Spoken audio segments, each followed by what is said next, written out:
আমারি কণ্ঠে তুমি তোমারি বাণী তুলেছ, বুকের দেরাজ তুমি কোরআনের স্থান দিয়েছ।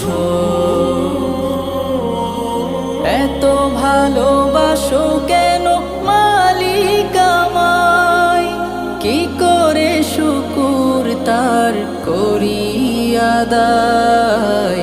এত ভালোবাসো কেন মালিক আমায়, এত ভালোবাসো কেন